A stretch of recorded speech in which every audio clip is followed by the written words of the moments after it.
Alô? Acho que não. Tá? Alô? Alô? Agora sim. Só aproximar um pouquinho mais. Então, hoje é um dia muito especial, né?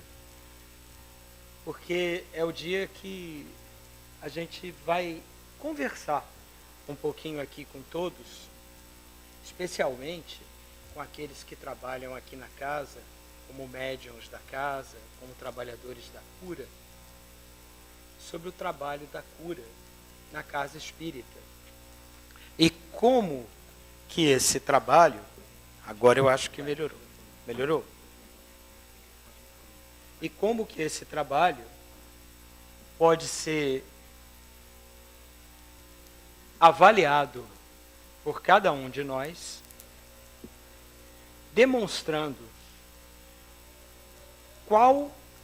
quais as evidências científicas e não científicas também, vocês vão entender o que eu quero dizer com isso, de que esse é um trabalho que realmente é um trabalho, vamos dizer assim, diferente, nobre, dentro da instituição que é a Casa Espírita. Na realidade, eu gostaria de iniciar esse estudo dizendo que tudo isso aqui não teria sido possível sem o Dr. Hermann, espírito que é um dos dirigentes dos trabalhos dessa casa, com quem eu tenho assim o privilégio de trabalhar nos últimos 9 anos, já são 9 anos, parece que foi ontem, né, que começou, mas já são 9 anos, e que realmente mudou a minha maneira de visualizar a medicina. Né? Para quem não sabe, acho que todos me conhecem, eu sou médico e eu sempre tive uma formação médica convencional, né, como a maior parte de nós médicos aqui no Brasil. E o Dr. Hermann, ele, desde o dia em que eu o conheci, ele falou uma coisa que a mim me marcou muito. Né? Ele disse assim, no dia em que a medicina entender que a doença é a exteriorização de um estado da alma, os médicos identificarão a origem do problema a partir da doença que a pessoa apresente. Ou seja, dependendo da doença que o indivíduo apresente, você vai enxergar o que por trás daquilo existe. E isso pode parecer simples, mas não é. É muito complexo. E aí eu gostaria de contar uma historinha, antes da gente iniciar a palestra propriamente dita, que eu tive o privilégio de aprender com meu filho, que iniciou agora há pouco, né, a Faculdade de Medicina na Souza Marques. E como quase todos os iniciantes nas faculdades de medicina, eles têm assim uma vontade imensa de aprender, de conhecer coisas diferentes. E aí ele me apresentou uma história extraída de um livro, na realidade é uma história real, de uma médica denominada Lisa Sanders. A Lisa Sanders foi a médica que foi a consultora do seriado House, que muitos de vocês conhecem, ficou muito famoso na TV americana há muitos anos atrás. A Lisa, ela estudou em Yale, que é considerada uma das 3 maiores universidades da América, dos Estados Unidos. Yale, na realidade, no ranking universitário, só perde para Harvard. É uma universidade fantástica. A coordenadora da graduação em medicina da Universidade de Yale chama-se doutora Nancy Engstoff. E a doutora Nancy Engstoff é uma pessoa muito humana, muito humana. E ela tinha uma preocupação muito grande com os alunos da Faculdade de Medicina. Depois que começassem a conhecer o jargão médico, eles saíssem da posição de pacientes e entrassem na posição de técnico. Porque a ciência médica e a linguagem médica é totalmente diferente. Eu posso conversar aqui com vocês durante meia hora e vocês não entenderem nada do que eu estou falando. E posso conversar da mesma maneira sobre o mesmo paciente, vocês entenderem absolutamente tudo. Então, o que ela fez? Ela pegou os meninos e meninas, crianças, né, que estavam entrando na faculdade naquele ano, no primeiro ano, e colocou todos eles num anfiteatro. Aí, nesse anfiteatro, ela chegou e falou assim, olha, as atividades do dia vão ser essa, essa e essa. Dentre as atividades, eu quero mostrar para vocês em que mundo que vocês estão entrando e qual a perspectiva que vocês não podem perder, que é a perspectiva da alma que sofre. Aí, ela convidou uma médica denominada Alita Anderson para fazer uma apresentação. Essa médica era uma médica negra que tinha se formado em Yale no ano 2000. Isso aconteceu recentemente. Depois que ela se formou, ela fez uma extensa pesquisa entre pacientes, a maior parte deles afro-americanos, ou seja, negros de origem, de classe social bastante baixa, e sobre a maneira como eles eram atendidos e as suas queixas nas grandes instituições, nos hospitais americanos. Ela fez essa pesquisa durante anos a fio. E ela coletou dados que depois geraram várias publicações, uma tese de doutorado e tal, e essa coordenadora da medicina chamou a Alita para dar uma apresentação para os alunos da faculdade que estavam iniciando. A Alita, ela, além de ter feito essa pesquisa extensa, ela era uma incrível atriz e uma cantora de soul, de spirit, do blues americano, muito boa, né? Como quase todos aqueles negros americanos com aquele vozeirão bonito, né? Então, quando ela começa a palestra, o anfiteatro lotado, ela entra cantando uma melodia bastante triste do sul dos Estados Unidos, né? Aí eles baixam as luzes e ela se dirige até o palco. Ela tinha antes cumprimentado a Nancy, né? Senta-se numa cadeira e ali naquela cadeira, ela sozinha no palco, ela se transfigura e ela começa a falar da vida de um veterano da Guerra do Vietnã, um negro que tinha, numa das suas primeiras missões, sido enviado para um local onde houve uma grande emboscada, onde perderam vidas de forma terrível, vários amigos. E esse negro que sobreviveu, após voltar da guerra, ele sofre daquilo que eles chamam de PTSD, né? O Post-Traumatic Stress Disorder, a desordem de estresse pós-traumático, que é uma coisa que acometeu muitos veteranos de guerra. E aí ela começa, na pele do paciente, a narrar as suas desventuras. E vários daqueles alunos estavam, depois de um certo tempo, comovidos com aquilo, né? E aí, aquele paciente, né, ele várias vezes foi internado em várias instituições. Ele teve problemas com a bebida, como quase todos os veteranos de guerra tiveram, e muitos problemas com as drogas. E um dos problemas o levou a ser internado em péssimas condições por uma overdose de cocaína num hospital americano. Depois que ela termina de contar essa história, todo mundo comovido, né, ela se levanta novamente, vira um pouquinho de costas, vira-se de frente, aí era outra pessoa. Era a doutora Alita, narrando que um paciente afro-americano de 63 anos deu entrada no hospital tal, vítima de uma overdose de cocaína. Esse paciente tinha tais e tais condições, era tal e tal assim, e foi tratado dessa e dessa maneira, vindo a óbito 3 dias depois. O silêncio no anfiteatro era incrível. Por quê? Porque os alunos, que depois comentaram muito sobre isso, eles se sentiram assim violados pela forma como o médico expunha o caso daquele paciente, tirando dele a alma que ele tinha, mostrando apenas um número, um caso clínico.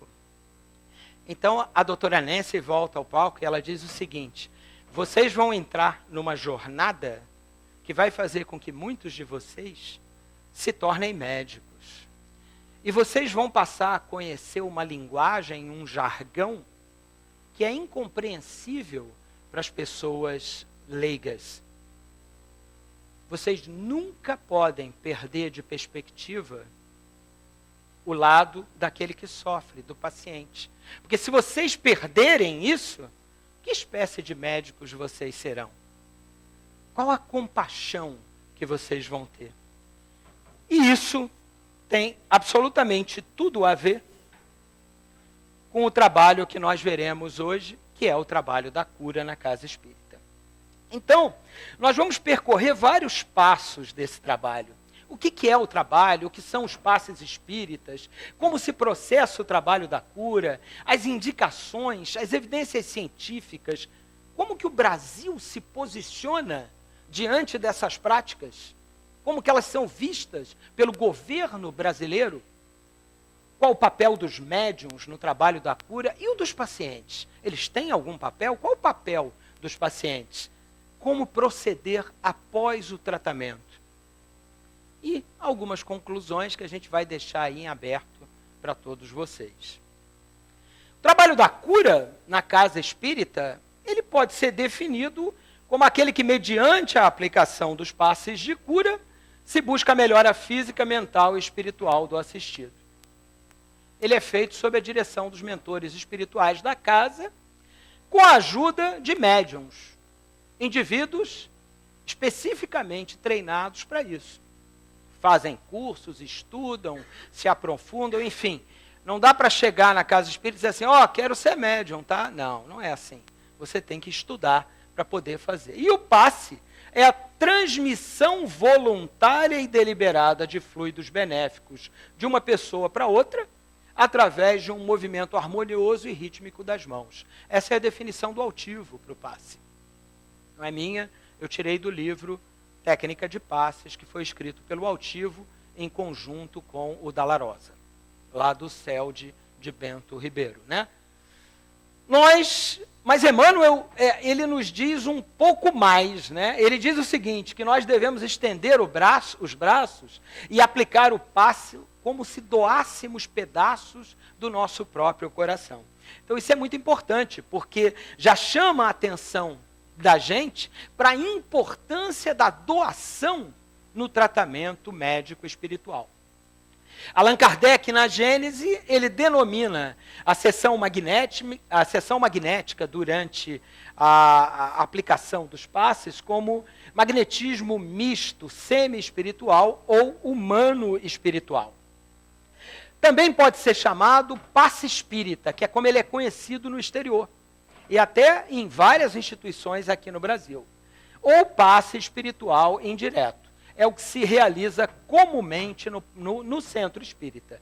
E resulta da combinação do fluido humano com o fluido espiritual. O fluido do médium, animalizado, fluido humano, mais pesado, com aquele fluido mais, vamos dizer assim, menos material, que é o fluido do espírito que o assiste. André Luiz nos explica que o médium, embora ele forneça seus fluidos, na realidade ele é um intermediário entre o espírito que o assiste, esse sim, o verdadeiro magnetizador. Então é importante entender que nós aqui, nós estaremos, enquanto trabalhadores, fornecendo uma ajuda, mas sim, nós não somos os atores principais dessa peça. Os atores principais são os benfeitores que nos assistem, que são trabalhadores aqui da casa, nossos guias, etc. No entanto, ele chama a atenção também que nem mesmo os espíritos, eles têm autonomia total. Eles são transmissores de uma qualidade cuja única fonte e orientação vem do alto. Então, ele nos chama a atenção no livro Mecanismos da Mediunidade, que mesmo a assistência dos benfeitores espirituais, ela só tem efeito enquanto uma força que emana do mais alto. Ou seja, até mesmo eles, que estão muito acima da gente, às vezes, né, na escala evolutiva, precisam de uma permissão de algo maior, que aqui na Terra, nós sabemos, está tudo sob a direção do Cristo. A função do médium, então, é movimentar e canalizar os fluidos, com a condução e supervisão dos amigos espirituais, e dependendo da necessidade de cada um, seja ela necessidade espiritual ou orgânica. Aqui a gente tem um esqueminha de como isso estaria funcionando, né? O médium está ali impondo as suas mãos, realizando os movimentos de acordo com a rotina de cada casa, e sempre existe um espírito, ou mais do que um, como o Dr. Herman sempre nos fala, né? Que estão ali a dar assistência para que esse trabalho se processe de uma forma harmônica e o mais eficaz possível. Então, o trabalho da cura, ele ocorre, em geral, nos dias onde se processa consagrados ao estudo do Evangelho. Por quê? Porque é o Evangelho que dá sustentação ao trabalho. Então, é muito importante, quando a gente inicia o trabalho da cura, a gente iniciar paralelamente o estudo do Evangelho. E isso a gente faz em todas as casas espíritas que têm um trabalho de cura sério. Esse trabalho, ele é um trabalho que anda de mãos dadas com a sustentação dada pelo Evangelho de Jesus. Aqueles encaminhados para o trabalho de cura, eles não vêm da rua e dizem assim, eu quero fazer passe de cura, não. Eles têm que ter passado por algum tipo de atendimento na casa espírita. Aqui na nossa casa, nós temos o atendimento fraterno, que eu vou falar um pouquinho mais adiante, porque faz parte desse trabalho. Em outras casas, outros tipos de acolhimento com outros nomes. Mas sempre o paciente tem que vir encaminhado de alguma forma, tem que ter passado por alguma entrevista. Começará então um ciclo de tratamento, durante o qual o paciente é submetido semanalmente à terapia de passes magnéticos, com esses fluidos mistos, humanos e espirituais. De acordo com cada caso, a gente vai escolher o que é mais adequado. Isso, em geral, é feito pelos dirigentes da sala. É fundamental reconhecermos a necessidade do paciente para sabermos quais os tipos de fluidos necessários e quais áreas que nós devemos atuar. Isso é algo mais específico para os que trabalham na cura, mas todos nós sabemos dos plexos e dos centros vitais que nós temos. E esses plexos e centros vitais, eles são vários, né? Desde o coronário, que fica aqui no córtex, passando pelo frontal também no córtex cerebral, depois o laríngeo, o cardíaco, o esplênico, o gastro, o genésico. Não vou entrar em detalhes disso, porque detalhes disso nós temos no curso de magnetismo espiritual, dado pela Carolina, pelo Juan, por outros amigos aqui da casa, e são muito específicos para quem trabalha na cura. Mas é muito importante que cada um saiba que o trabalho não é feito aleatoriamente.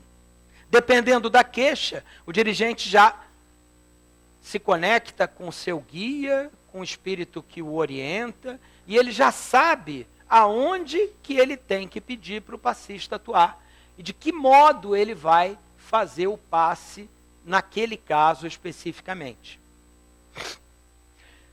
As indicações dos passes, elas são amplas e variadas, desde doenças predominantemente físicas até queixas de fundo mental e ou espiritual.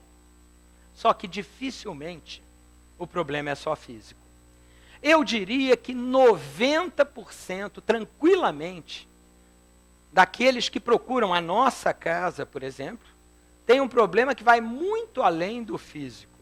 E muitas vezes sequer problemas físicos graves têm. Agora, eu diria também que 100% dos que têm problemas físicos, obviamente, têm outros problemas que deram origem àquele problema físico. Problemas esses sempre de fundo espiritual. E Emmanuel nos lembra isso no livro Leis do Amor, quando ele fala sobre as causas espirituais das doenças. O que ele diz? As doenças têm sua causa profunda na estrutura semimaterial do corpo espiritual, que é aquilo que a gente conhece como perispírito.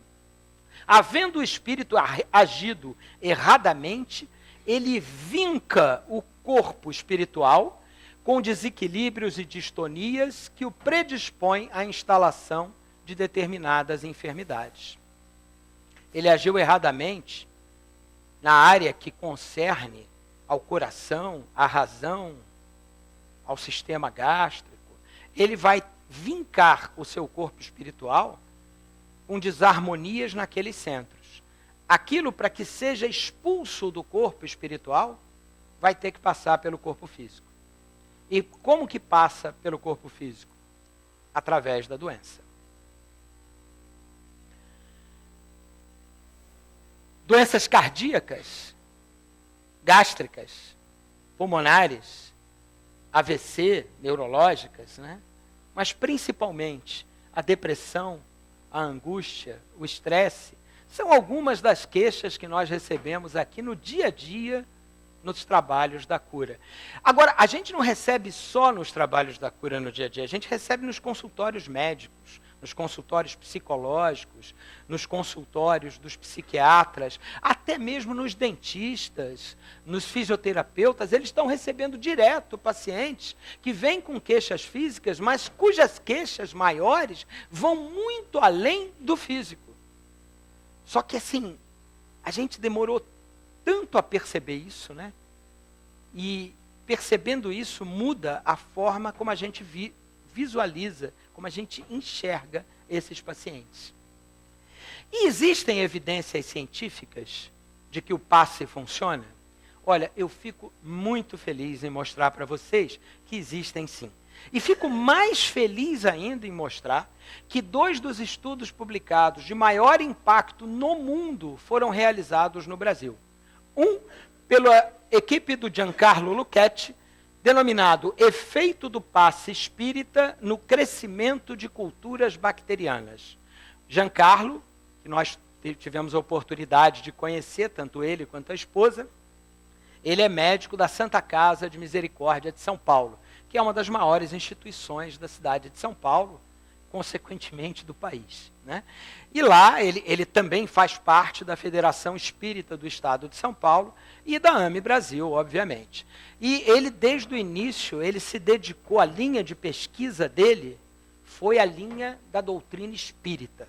Ele é espírita, convicto, ele é um cara que trabalha dentro da doutrina ativamente e faz muita pesquisa em torno das terapias espirituais. E o que ele fez nesse trabalho pioneiro? Ele fez o seguinte, ele teve como objetivo avaliar o efeito do passe espírita sobre colônias de bactérias de Escherichia coli, comparando 3 grupos. O que é Escherichia coli? É uma bactériazinha que causa infecção urinária, em geral infecção urinária, né? Tanto em homens quanto mulheres, tal, e ela pode ser desde uma infecção simplesinha até uma sepsis gravíssima que leva o paciente à morte. Aí, ele queria comparar 3 grupos de culturas de Escherichia coli em laboratório, utilizando 3 estratégias diferentes. No passe espírita, passistas treinados e acreditados pela Federação Espírita Brasileira, todos com uma média de 16 anos de prática em passe espírita.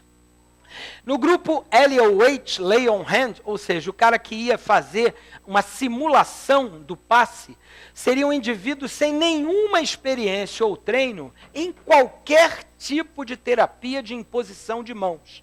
Leigos completos.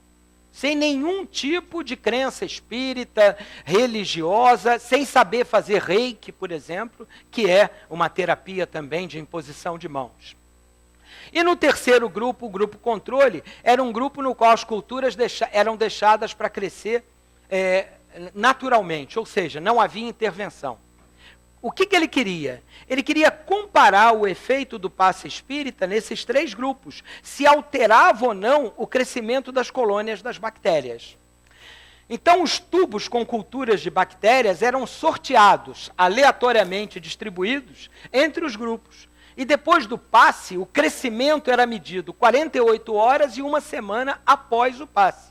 Vamos ver se o passe alterou ou não o crescimento bacteriano? Aí não tem, eu acho, né? Bactéria não pode fingir, não tem efeito placebo. Acontece ou não acontece, né?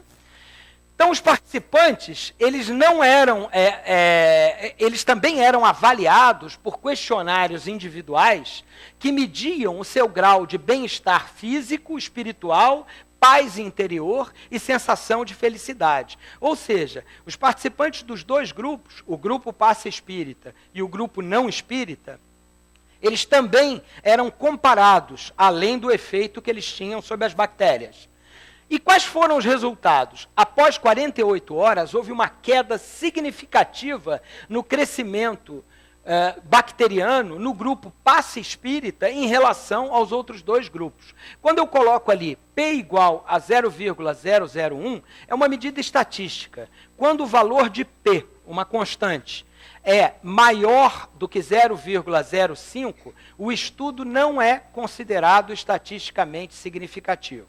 Se ele é menor do que 0,05, ele é estatisticamente significativo, você pode acreditar no resultado.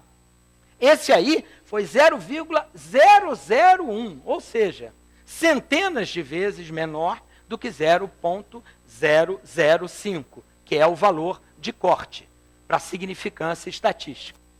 Após uma semana, os resultados se mantiveram e o valor de P alterou muito pouquinho. Foi de 0,001 para 0,003. Ou seja, continuou altamente significativo o efeito em termos estatísticos.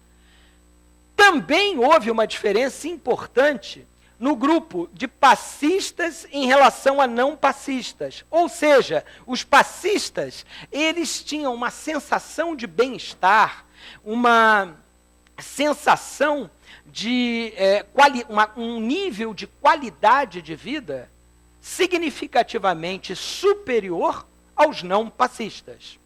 Ele conclui o seguinte, que o passe espírita foi efetivamente capaz de inibir o crescimento de culturas bacterianas em relação aos outros dois grupos. O impacto desses achados em relação a outras terapias de imposição de mãos, como, por exemplo, o Reiki, precisa de outras investigações. Isso nunca foi feito.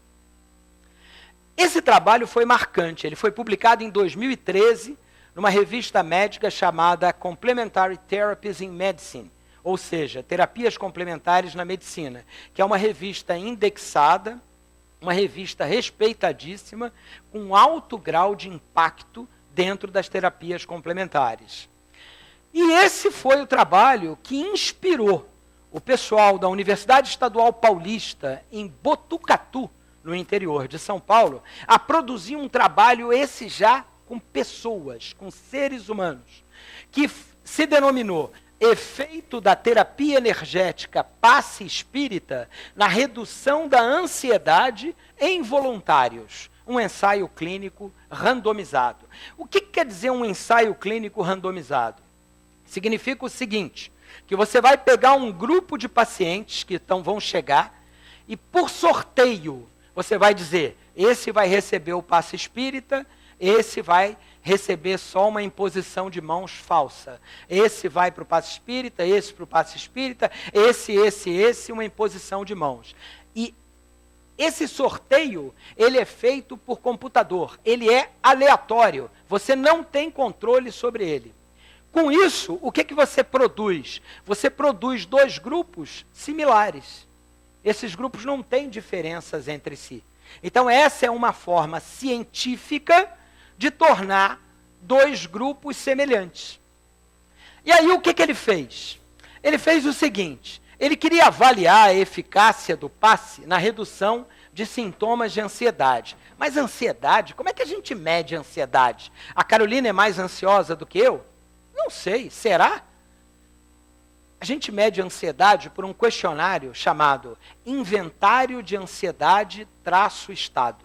Ele é um questionário muito usado em psiquiatria, em psicologia. Eu uso muito esse questionário nos tratamentos por acupuntura, aonde você, através de questões e pontuação, você consegue colocar o paciente no grupo dos não ansiosos, dos levemente ansiosos, moderadamente ansiosos ou muito ansiosos. Porque ele te dá um score de pontos dependendo das respostas que o paciente dá ao questionário. Esse questionário é validado mundialmente. Aqui no Brasil ele tem esse nome, mas o nome internacional é STAI, que é o acrônimo em inglês do questionário. Então ele usou esse questionário nesses pacientes. 50 pacientes foram incluídos no estudo, 23 no grupo Passe Espírita e 27 no grupo controle, vamos dizer assim. Importante, muito importante, esses pacientes, eles eram proibidos de estar em uso de drogas para diminuição de ansiedade. Ou seja, estava tomando fluoxetina? Não pode. Estava tomando citalopram? Não pode. Não pode. Ou seja, qualquer droga que tivesse qualquer tipo de impacto químico na ansiedade ou depressão, o paciente era excluído do estudo. Ou seja, eram pacientes ansiosos que não estavam em tratamento. Ok? E também não podiam estar em tratamento com psicólogos, nem com psiquiatras. Tá?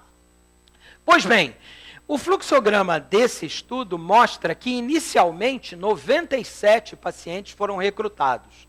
Só que existiram alguns que foram retirados do estudo porque estavam em uso de drogas ou porque se recusaram a participar do estudo. Aí sobraram 65.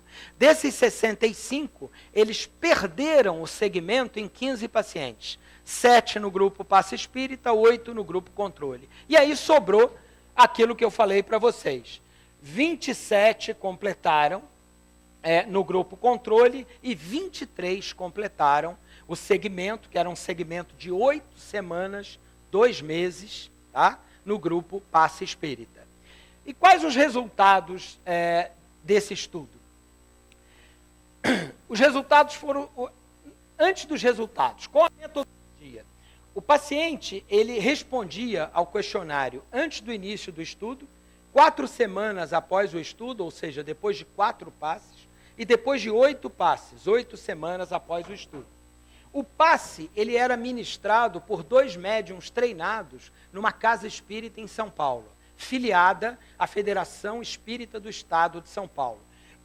Sempre por esses 2 médiuns. E esses 2 médiuns, eles tinham que ter um treinamento específico no passe espírita. Como que era feito o passe espírita? Ele era feito por movimentação ritmada das mãos em torno do indivíduo, com a mentalização da melhora do paciente em relação àquilo que ele se queixava. Essa era a orientação. E como é que era feito o passe falso? Através dessa mesma movimentação, no mesmo local, em sala diferente, mas com a mesma ambientação, e os pacientes eram orientados, os pacientes não, os médiums, não, os passistas falsos eram orientados a pensar em tudo, menos na cura dos pacientes. Isso foi aprovado pelo Comitê de Ética da Universidade Estadual Paulista, em Botucatu. Ou seja, foi algo que todos aqueles que estavam participando, eram voluntários, eles estavam sabendo do que ia ser feito. E sabendo que eles poderiam estar participando do grupo passe ou do grupo falso. Só que eles eram cegos para isso, ou seja, não era avisado a eles. Para quê? Para evitar o efeito placebo. Todo mundo vai acreditar que está tomando passe, ou todo mundo não vai acreditar que está tomando passe, tanto faz, ok? O passe falso, então, era aplicado por falsos terapeutas, instruídos a imitar o movimento dos médiuns durante o mesmo período de tempo, sem focar o pensamento na cura dos pacientes. Além do questionário de ansiedade, eles preenchiam também um questionário de depressão, que é o inventário de Beck para depressão, e um questionário de qualidade de vida da Organização Mundial de Saúde, chamada Who-Call-Breath, esse questionário. Ambos os grupos, eles apresentaram melhora nos seus scores de ansiedade em relação a quando começaram o tratamento. Ou seja, o grupo passe espírita melhorou 8 semanas depois, mas o grupo que não era de passe melhorou também. Só que, quando comparava-se o grupo passe espírita com o grupo passe falso, olha o que aconteceu. Só 17% dos pacientes do grupo passe espírita, depois de 8 semanas, tinham um questionário sugestivo de ansiedade. enquanto que no grupo controle, 63% ainda possuía sinais importantes de que estavam ainda com sintomas claros de ansiedade. Havia também uma maior melhora nos scores de qualidade de vida no grupo passe em relação ao grupo controle. Esse foi o primeiro estudo no mundo realizado por um brasileiro, por um grupo do Brasil, a demonstrar a eficácia do passe espírita num ensaio clínico randomizado prospectivo. Várias terapias complementares têm se mostrado úteis na redução da ansiedade, com efeitos semelhantes ou até melhores que as drogas. Nesse estudo, houve 83% de redução do grau de ansiedade no grupo passe, contra 37% no grupo controle. Uma diferença brutal, mais do que o dobro. E também melhorou a qualidade de vida. Isso tudo sem utilizar um único remédio. Um único ansiolítico ou antidepressivo. Depois ainda tem gente que diz que não acredita no passe espírita, né? Mas a verdade é que ele funciona. E mesmo quando você finge que dá passe, você pode ter uma melhora, mas não é uma melhora igual a que você tem quando você está no ambiente apropriado e mentalizando a cura daquele a quem você está tratando. Os autores terminam concluindo que são necessários outros estudos envolvendo um número maior de pacientes para confirmar esses achados. Lógico, isso é um achado único, é o primeiro. Tem que repetir, tem que fazer em muito lugar. Para quê?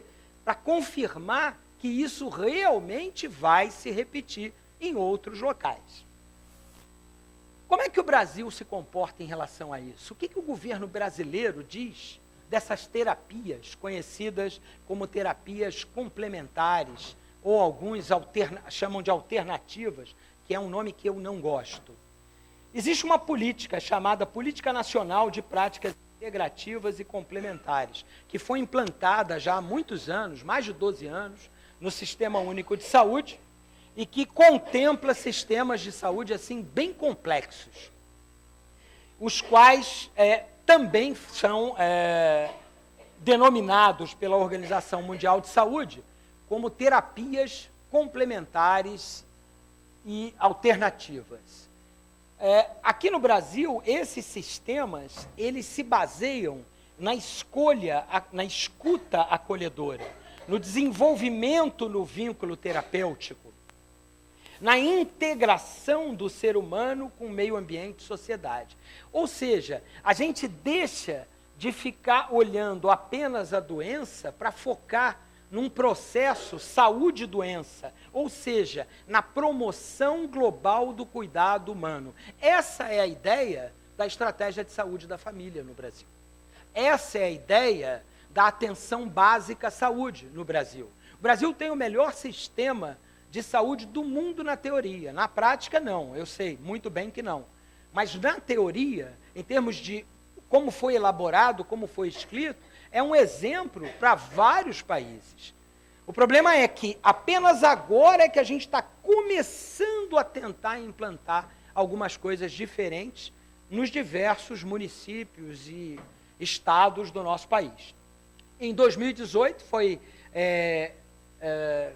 como se diz, publicado o Manual das Práticas Integrativas e Complementares. E quais são essas práticas? Desde 2006, elas são a homeopatia, a medicina tradicional chinesa e a acupuntura, as plantas medicinais e a fitoterapia, a medicina antroposófica e o termalismo social, crenoterapia, que não me perguntem o que é, porque eu não sei. São coisas que eu nem me preocupei em me aprofundar. Porque tem certas coisas que realmente não fazem parte do nosso dia a dia. Em 2017, em março de 2017, o SUS, o governo do Brasil, expandiu para mais 14 terapias complementares. Eles colocaram arte-terapia, ayurveda, biodança, dança circular, meditação, musicoterapia, naturopatia, osteopatia, reflexoterapia, reiki. O reiki é o que mais se aproxima do passe espírita, porque é uma terapia de imposição de mãos. A Shantala, que é uma massagem, a terapia comunitária integrativa e a yoga. Ou seja, a gente nota uma preocupação do governo em tentar prevenir a doença antes que ela chegue. E isso é muito importante, porque dentro da casa espírita, a gente não atua só no tratamento. A gente atua muito mais até na prevenção. Porque a gente trata, e aí a gente tenta seguir aquele mandamento de Jesus, né? Vai e não peques mais. Porque se você voltar a pecar, vai voltar a adoecer. E o que a casa espírita ensina, o que a doutrina espírita ensina, é justamente isso, é você se autotratar através do esclarecimento que a doutrina te dá.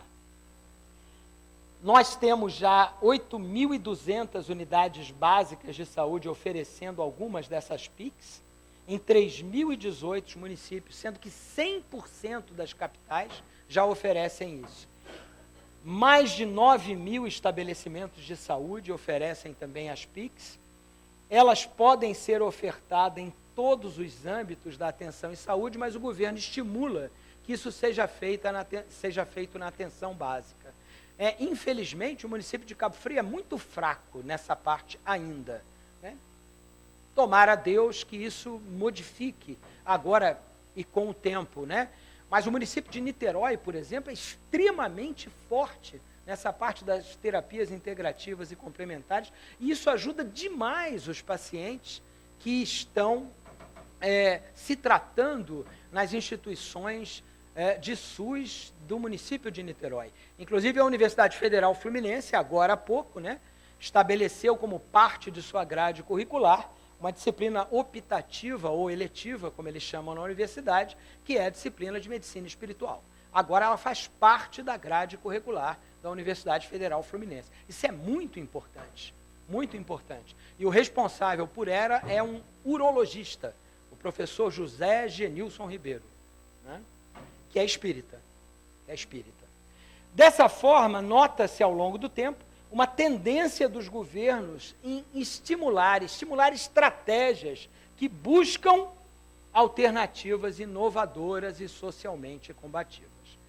Mas, gente, tudo bem, muito legal, bacana o governo, mas o que a gente pode fazer? Qual o nosso papel em relação a, como trabalhadores da casa espírita, nos trabalhos da cura? Existem pré-requisitos para a gente trabalhar nos passes, por exemplo? Se algum de nós aqui, que não é da casa ou que nunca passou pelos cursos da casa, disser assim, eu quero trabalhar nos passes de cura, como é que tem que ser feito isso? Bom, André Luiz, no livro Missionários da Luz, ele informa que aqueles que se candidatam às técnicas de auxílio à cura precisam de 2 requisitos básicos: boa vontade e sentimento. Além disso, é importante conjugar, paralelamente, conhecimento e moralidade. Afirmou o filósofo alemão Goethe, né? Não pode haver nada pior que um indivíduo com grande dose de boa vontade, mas sem discernimento de ação. Ou seja, por mais que a gente tenha boa vontade, se a gente não souber o que fazer, me desculpa, mas não dá para trabalhar. Você tem que saber, você tem que conhecer para poder trabalhar adequadamente. Dona Ivone, ela vai mais adiante. Ela diz o seguinte: não basta apenas ter boa vontade para servir. É preciso saber servir. Isso foi retirado do livro Aos Médiuns com Carinho. Está na lição 24, de Dona Ivone do Amaral Pereira, que, como todos sabem, foi uma das maiores médiuns que já passou aqui nas terras de Vera Cruz, né? O Altivo, ele dizia o seguinte: hoje o que vemos são os médicos entenderem paulatinamente a necessidade deles próprios conhecerem algumas técnicas de magnetismo, contribuindo desse modo para que o tratamento espiritual, serviço de auxílio à cura, seja eficazmente aplicado de um ponto de vista humano. Ou seja, o Altivo já, desde lá de trás, ele já visualizava isso. Por isso ele sempre estimulou muito, apesar de eu não ter tido a honra de conhecê-lo, quando eu me liguei ao CELD, ele já tinha falecido, ele já visualizava que é importantíssimo que o médium estudasse, que ele se dedicasse, que ele se aprimorasse. Ele dizia que é necessário que se conhecesse a técnica de passe mais apropriada para a doença do paciente que está ali se tratando, para que a gente pudesse aplicar uma maior cota de fluidos na região apropriada, facilitando o processo de auxílio à cura, fazendo escoar naturalmente os fluidos e facilitando o trabalho dos espíritos. Então, havia uma necessidade constante e crescente de aprimoramento da técnica. A gente tem que saber as posições dos órgãos no corpo humano, tem que saber para que eles servem. Não interessa se você não é médico. Você quer trabalhar como médium de cura? Então você tem que estudar e tem que conhecer. Ainda que você vá conhecer, obviamente, mais superficialmente do que um profissional de saúde. O Dr. Hermann fala também que a gente tem que estar sempre atento à presença do benfeitor espiritual junto à tarefa a qual ele está inserido, né? O passe não é um trabalho mecânico, mas um trabalho de parceria com o seu benfeitor. E o médium, ele tem que estar sempre atento e consciente da tarefa que realiza. Isso pode parecer bobeira, mas nossa, como eu luto com isso no meu dia a dia. Demais, demais. Por quê? Porque não basta o conhecimento. Eu acho que ser médico nessa hora é pior. Porque você é médico, você sabe o que precisa fazer, mas você às vezes não consegue se desligar da parte técnica e se conectar à parte espiritual. Então, se você não se conectar, você não está fazendo a medicina espiritual. Você está fazendo uma medicina magnética. Está fazendo magnetismo, mas não medicina espiritual. E é a medicina espiritual que faz a diferença. Só o magnetismo, você não precisa de casa espírita para isso. E o paciente? Qual o papel dos pacientes no trabalho da cura? Nós podemos dividir, isso aí não sou eu que estou colocando não, isso segundo a equipe do CELD lá, que ministra esses cursos de passes de cura, e seguindo uma orientação do próprio altivo, a gente pode dividir a reação do paciente frente à cura em dois tipos, ativa e passiva. Só que eu, baseado nos anos que eu passei junto ao Dr. Hermann, eu acrescentei um item a esses dois itens. A ativa positiva é quando o paciente busca, através da concentração e da prece, os recursos para absorver os fluidos benéficos do passe, mantendo-se em sintonia com os objetivos a serem alcançados. Esse é o ideal. Agora, existe uma manifestação, ou seja, uma reação ativa negativa, que foi a que eu acrescentei, baseado na experiência que a gente tem aqui no trabalho da cura, que é quando o paciente não deseja receber o passe. E ali está por força das circunstâncias, porque ele foi obrigado pela mãe, pelo marido, pela esposa, por amigos, por familiares, que o pressionaram até que ele vá. Muitos adolescentes, às vezes, vêm nessas condições, forçados. A reação passiva, ela tem uma conotação um tanto ou quanto negativa, porque implica numa certa resistência ao passe, mas não é uma resistência do mal, não é que o cara conscientemente queira resistir, é mais porque ele não conhece, ou ele é indiferente, ou ele fica só curioso ali, sem tentar se ligar a uma vibração maior. Deixa o pensamento divagar, tergiversar, o pensamento se perder durante o trabalho da cura, que é um momento em que o paciente precisa estar focado na sua melhora. Nesses dois últimos casos, que tem essa conotação meio negativa, os espíritos nos orientam que nós devemos envolver o paciente em vibrações de otimismo, bondade e compreensão, procurando torná-lo mais receptivo ao passe. Quem aqui trabalha nos trabalhos da cura sabe que isso nem sempre é fácil, muitas vezes é muito difícil. E você recebe o impacto disso, diretamente. Só que, nesse momento, você tem, como o próprio Dr. Ehrman nos orienta, você tem que se proteger disso. Você tem que ter compaixão, mas não se deixar envolver pelo sofrimento. Você não pode se misturar. E isso, para mim, por exemplo, é muito fácil. Por quê? Porque é exatamente isso que a gente aprende na faculdade de medicina. A gente tem que ter compaixão, mas jamais sofrer junto com o paciente. Senão a gente enlouquece, rapidamente. No internato você já fica maluco. Porque é tanto sofrimento que você vê, tanto sofrimento, que se você não se afastar daquilo, você pira. Você entra num ciclo de sofrimento. Então, a mesma coisa a gente tem que tentar no trabalho da cura. Compaixão, sim, mas não se envolver diretamente naquilo, para que você possa, dessa forma, oferecer o seu melhor para o paciente que está ali. Envolvê-lo em vibrações, como eles dizem aqui, de otimismo, de compreensão, de bondade, para tentar mudar a atmosfera mental do assistido. Por outro lado, o paciente, ele tem um papel fundamental nos trabalhos da cura. E essa talvez seja uma das maiores dificuldades daqueles que trabalham na cura. É mudar o campo mental do paciente. Por quê? Porque a gente não muda ninguém. As pessoas que têm que se mudar. Elas é que têm que se aperfeiçoar. Então a gente está sempre tendo que estimular o paciente a estudar, a se esclarecer, a se conscientizar do porquê essas coisas todas estão acontecendo com eles.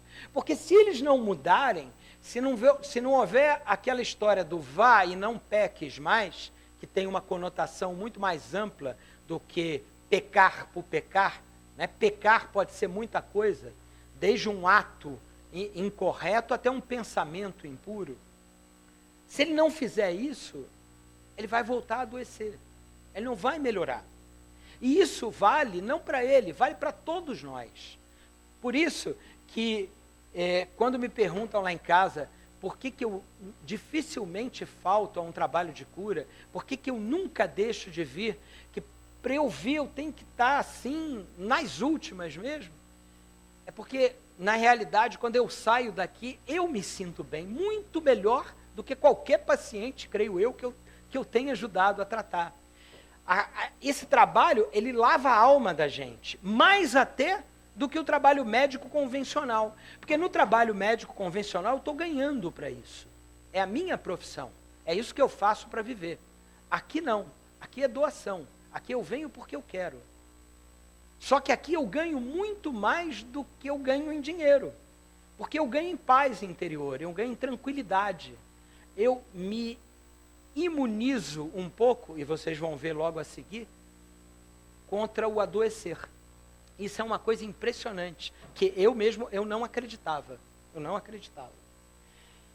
Tal segurança do paciente só é possível para aqueles que tenham um conhecimento religioso, doutrinário, que possuam um certo grau, e essa é a palavra-chave, de espiritualidade. Você não precisa crer em nada, especificamente, mas você precisa crer em algo maior. Você tem que ter espiritualidade. Espiritualidade não é religião, não tem nada a ver com religião. Eu já conheci ateus profundamente espiritualizados. Um deles, por exemplo, era o físico Stephen Hawking, que desencarnou nesse ano, né, alguns meses atrás. Ele dizia que não acreditava em Deus, e às vezes eu tinha vontade de falar assim para ele, pô, você é o cara que não acredita em Deus mais espiritualizado que eu já vi. Porque ele falava coisas, né, que só quem acredita numa força maior é capaz de compreender ou de visualizar. Por isso, nos trabalhos da cura, o papel do paciente é crucial. Ele deve ajudar, mentalizando positivamente o seu tratamento e colaborando dessa maneira com os trabalhadores da casa. Essas almas que nós pegamos muitas vezes, rebeldes, almas em conflito, almas que estão sempre procurando algum problema, que se sentem, se vitimizam, né? Se acham perseguidas pela sorte, elas adquirem nos trabalhos dos passes de cura um alívio temporário, mas volta tudo. O problema sempre volta, porque enquanto você não se modificar, você não vai melhorar, não tem jeito, não tem jeito. Você tem que modificar o campo mental. Se não modificar, não há melhora. Além disso, os assistidos eles devem ser estimulados a cultivar o hábito da prece, a mudar o seu padrão mental e vibratório e as atitudes diante da vida.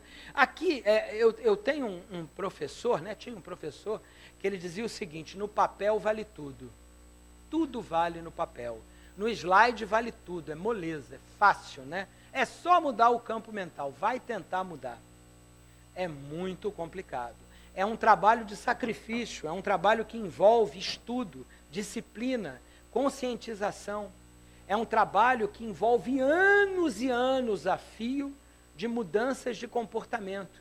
Pouco a pouco, um degrau atrás do outro, um passo de cada vez, para você chegar a atingir um ponto que você diga assim: putz, caramba, estou me sentindo mais equilibrado, estou mais tranquilo. Hoje estou acordando, você está com algum problema? Vários. Qual que te incomoda mais? Nenhum. Eles estão aí, não tem jeito mesmo, que não tem solução, solucionado está. Entendeu? Quer dizer, as pessoas que conseguem levar a vida dessa forma, elas vivem muito melhor. Elas ficam sem problema? Não. Mas elas passam a conseguir lidar com os problemas. Eu estou quase chegando lá, acho que mais uns 50 anos. Bom, como que a gente deve proceder após o tratamento? Uma sessão típica de tratamento, ela em geral envolve de 4 a 8 passes de cura, uma vez por semana, embora existam casos que é até indeterminado, até que o dirigente ou o dirigente espiritual da casa libere aquele assistido do passe de cura. Mas em geral, são 4 a 8 sessões, uma vez por semana. Os pacientes depois, eles devem voltar para o atendimento fraterno. Aí eu queria parar e rapidamente falar sobre aquele que eu considero um dos mais importantes trabalhos da Casa Espírita, que é o atendimento fraterno. Se a Casa Espírita tem trabalhos importantes, todos o são, desde o apoio até a desobsessão. Não existe um trabalho mais nobre do que outro. Todos os trabalhos são igualmente importantes. No entanto, o atendimento fraterno é aquele momento que você acolhe o indivíduo que chega à casa. Seja ele o indivíduo que chega pela primeira vez, seja ele uma pessoa que está retornando à casa. É aquele momento em que você escuta com o coração aberto, sem fazer um pré-julgamento. É aquele momento em que você procura orientar. Na última ocasião que eu participei aqui do atendimento fraterno, que a gente tem todas as terças e sábados, eu escutei durante mais ou menos uns 10 minutos o atendido, sem que ela conseguisse dar uma interrupção. Eu achei até engraçado, interessante, porque notava-se que a necessidade que o assistido tinha era simplesmente de desabafar. Ela queria falar e não tinha alguém para escutar. Então, assim, o atendimento fraterno é um momento muito nobre, muito importante da casa. É um momento em que você vai orientar o paciente de acordo com aquilo que você sente e com o que os guias da casa, os dirigentes da casa te orientam a fazer. Por isso, o atendimento fraterno, a gente passa tanto tempo aqui passando, inicialmente com o Juan, que é o presidente da casa, depois com outros trabalhadores da casa, para que a gente veja a maneira de todos trabalharem, para que aí a gente possa ser liberado para iniciar o atendimento. É uma coisa, assim, muito interessante, muito bacana, e que todo médico devia saber fazer. Todo médico devia saber fazer. Em relação à cura, ele permite à equipe da casa avaliar como os assistidos estão evoluindo e ajustar o tratamento segundo a necessidade, inclusive orientando sobre outras possibilidades. Então é no atendimento fraterno que você também dá um alerta. Ó, meu filho, você está procurando a casa espírita? Você está fazendo o tratamento médico? Ah, não, mas você tem que fazer. O tratamento espiritual não substitui o médico, não. Se não chega alguém com câncer aqui e vai querer fazer o tratamento espiritual, achando que vai ficar curado do câncer, ele não faz a quimioterapia. E isso seria uma ignorância enorme. A pessoa vai morrer do câncer, se fizer isso. Então a gente orienta as pessoas, porque existem pessoas que chegam assim. É incrível, mas existem. Então você tem sempre que estar orientando, prestando atenção no atendimento fraterno a todas essas nuances do atendimento médico espiritual. É fundamental a continuidade do processo de renovação íntima. Então o paciente precisa mudar a sua forma de encarar o sofrimento. Isso também é muito importante. Por quê? Porque você pode estar sofrendo pra caramba, ou seja, você pode estar muito doente e não estar sofrendo. E você pode estar pouco doente e sofrendo muito. Isso depende da forma de você encarar. Vocês já não conheceram aquelas pessoas que mesmo com cânceres em estágios avançados ou com dores atrozes, né?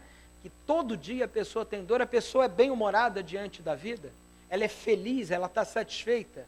E vocês também não conhecem aquele outro lado de pessoas que um mínimo resfriado é motivo para um desastre, uma catástrofe. E a pessoa, comigo, como é que pode acontecer isso comigo? Pois é. Na realidade, essas duas formas de encarar o sofrimento é que fazem com que o indivíduo supervalorize ou desvalorize algum sintoma. Nada em exagero é bom. Ele não tem que desvalorizar demais, nem que supervalorizar. Ele tem que encontrar o ponto de equilíbrio. Para isso, ele não tem que se achar vítima do acaso, ou vítima do destino, ou pior ainda, vítima de Deus, como muitos pacientes acabam se considerando. É fundamental o estudo, o apoio de amigos, de familiares, a fé, a crença na continuidade da vida e na brevidade da experiência carnal. Em outras palavras, o paciente precisa mudar sua forma de pensar, aproveitando o poder do bom pensamento. E aí nós estamos concluindo quase, e eu acrescentei esses 2 ou 3 próximos slides a pedido do Dr. Herman, quando eu perguntei a ele o que eu deveria falar aqui durante essa apresentação sobre os trabalhos da cura, né? Ele pediu para me falar sobre as modificações induzidas pelo pensamento. Trabalhos recentes ligados à psiconeuroimunologia mostram que existe uma conexão entre o cérebro emocional, o sistema imunológico, o sistema endócrino e o sistema nervoso central.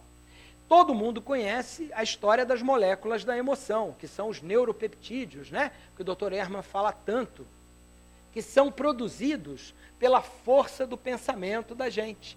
E que, dependendo da forma como eles são produzidos, eles podem enfraquecer ou fortalecer o nosso sistema imunológico. A farmacologista americana Candace Pert é a pessoa que mais pesquisou isso no mundo. Já existem mais de 50 neuropeptídeos já descritos e estudados. Isso é um fato amplamente conhecido e aceito pela ciência. E é aí que a coisa se torna mais interessante, né? A gente já sabia que as células do sistema imunológico, como todas as outras células, elas têm compartimentos de descarga na sua membrana para assimilar essas substâncias, esses neuropeptídeos. O que se descobriu foi que na membrana de cada uma dessas células que defendem o organismo, existem receptores para os neuropeptídeos. E esses receptores respondem de acordo com o pensamento a esse diálogo emocional. As células que defendem o nosso organismo, eles têm receptores para os neuropeptídeos que produzimos com o cérebro a cada pensamento. E a resposta do organismo aos germes patógenos ou ofensa vai variar dependendo de que a gente fortaleça ou enfraqueça a direção desse mesmo pensamento. Em outras palavras, a resposta do sistema imunológico está condicionada ao pensamento. Isso aqui não é doutrina espírita não, viu? Isso aqui é ciência, está publicado. Por isso, e aí eu entendi isso depois, que o Dr. Herman sempre falava assim para mim, meu filho, fala para eles conversarem com as células dele. Eu falei, mas Dr. Herman, se eu falar isso para um paciente, ele vai achar que eu sou louco. Mas não, fala com jeitinho. Fala com jeitinho. Eu falo em casa e é exatamente isso que o pessoal me fala, pai, para, você está um chato com isso. Como que eu vou conversar com as minhas células? A minha esposa diz que ela já cansou de conversar com a dela e nada deu certo. Eu falei, lógico, você não muda a forma como você pensa. Você não muda. Você diz que muda, que quer mudar, mas você não muda. Aí eu falei assim, eu converso, eu não gripo há 2 anos. Há 2 anos eu não tenho nem sequer um resfriado. E eu converso com as minhas células. Aí ela falou assim, você tá se achando. Na realidade é uma brincadeirinha, né? É verdade que eu não tenho nem sequer uma gripe já há 2 anos. Mas assim, é uma brincadeirinha que eu estou fazendo para mostrar para vocês que isso é uma disciplina, isso é um dia a dia, é uma vibração. Você tem que vibrar num sentido e se disciplinar para fazer isso todo dia. Como eu sou um cara meio obsessivo, compulsivo com algumas coisas, eu faço isso todo dia. Todo dia. É impressionante. Até mesmo eu me surpreendo às vezes, porque eu faço. Porque eu digo assim, não, se você tem que provar que uma coisa funciona ou não, você tem que fazer em você mesmo. Enquanto você não experimentar, você não pode dizer se realmente funciona. Então, a gente pode concluir, estamos aqui terminando, né, que os passes funcionam. Os passes espíritas realmente funcionam, sabe? Acho que a maioria aqui acredita que funciona. Mas quem tem alguma dúvida não precisa desacreditar. Funciona e tem evidência científica que funciona. Muitos médiums precisam estudar e se atualizar. Se preparar. Não basta o sentimento e a boa vontade. Embora sem esses, o trabalho não pode nem começar. É necessário estudo também. Então, quando a gente chama aqui para os encontros da casa, quando a gente pede para ir no curso de magnetismo, não é que a gente é chato. A gente é chato também. Porque todo professor é chato. Todo orientador, ele tem que cobrar. Porque se ele não cobrar, a pessoa não faz. Agora, todo mundo é livre para fazer se quiser. O problema é que depois cada um vai ter que arcar com as consequências das suas próprias escolhas. Os pacientes precisam se tratar. Eles precisam mudar seu pensamento, estudar, entender o que está acontecendo com eles. Se eles não fizerem isso, não tem como melhorar. Não dá para melhorar. Então, paciente que vem para o trabalho da cura, querendo uma cura miraculosa, milagrosa, ele vai se decepcionar. Depende do seu próprio esforço a resposta que ele vai ter. Então, vamos citar um exemplo. Eu chego com uma dor enorme aqui na coluna cervical, ou na coluna lombar, ou no joelho, ou seja onde for. Aí eu vou lá, eu digo que eu quero o tratamento dos passes de cura e começo a me tratar. Aí eu saio dali, na primeira fechada que eu tomo, eu mando o cara que me fechou para aquele lugar. Eu chego em casa, a primeira coisa que eu faço é bater boca com meus filhos ou com meus familiares. Depois eu vou para o trabalho, eu me desentendo com todo mundo ou entro num ambiente de discussão. Como é que eu vou melhorar? Quer dizer, eu quero passe de cura ou eu quero que Jesus desça aqui e diga, filho, fique curado e imune a tudo? Só assim, não é verdade? Então a gente tem que se conscientizar que para que haja essa resposta, a gente tem que mudar. O trabalho da cura é parte importante da casa espírita. Para que ele se processe em harmonia, é essencial estarmos o tempo todo conectados aos nossos guias e aos dirigentes da casa. Em poucos locais da casa, em poucos trabalhos da casa, é tão importante o orar e vigiar, né? O tempo todo orando e vigiando. Por quê? Porque qualquer desarmonia, isso a gente vê direto nas salas de cura, você compromete todo o trabalho.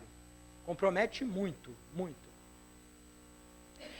Cada vez mais o Brasil e outros países estão investindo nessas terapias complementares e dia chegará em que o passe espírita será mais uma dessas terapias e poderá ser estendido a muito mais pessoas, mas sempre no âmbito das casas espíritas.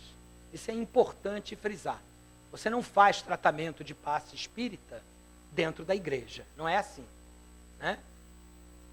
Finalmente, não esqueçamos que nossa missão maior enquanto médiuns, médicos e trabalhadores de Jesus. Curar, algumas vezes. Aliviar, quase sempre. consolar, sempre. Esse aforismo, que é o principal aforismo da medicina e que faz parte do juramento de Hipócrates, foi atribuído a ele, mas não é dele. Hipócrates, como os gregos daquela época, não acreditava no tratamento dos doentes terminais. Ele recomendava que eles não fossem tratados pela medicina, porque na época não existiam recursos. Esse aforismo também foi atribuído a alguns médicos da Idade Média e depois, mais recentemente, a Edward Trudeau e William Osler. Trudeau e Osler foram dois americanos. Trudeau trabalhou no início do século XX com assistência à tuberculose nos Estados Unidos. Ele foi um homem tão bom, e atendeu a tanta gente, aliviou tanta gente, numa época que a tuberculose matava muita gente, que os pacientes se reuniram, se cotizaram e pediram para colocar na lápide do túmulo dele esses dizeres. Osler é considerado o pai da medicina clínica. Ele é o pai da clínica médica. Foi ele que deu origem e que forneceu os alicerces para a fundação daquele que é considerado o melhor hospital, um dos melhores hospitais do mundo, que é o John Hopkins, de Baltimore, no estado de Nova York. Ok? E é isso aí, gente. Eu espero que todos vocês tenham gostado dessa apresentação, como eu gostei de prepará-la. Eu demorei um pouquinho mais do que eu queria ter demorado. Eu queria me ater a 55 minutos, 1 hora no máximo. Mas esse trabalho é um trabalho que me entusiasma tanto, porque na realidade ele é a causa de eu ter vindo para a casa de Leon Denis. Eu conheci a doutrina espírita em 1983, acho que um ano antes de eu me formar. Em 1986, em São Paulo, eu li o Livro dos Espíritos inteirinho. Eu tive o privilégio de morar na mesma casa que o Álvaro, que viveu toda a infância dele com o Chico Xavier, frequentando a casa do Chico.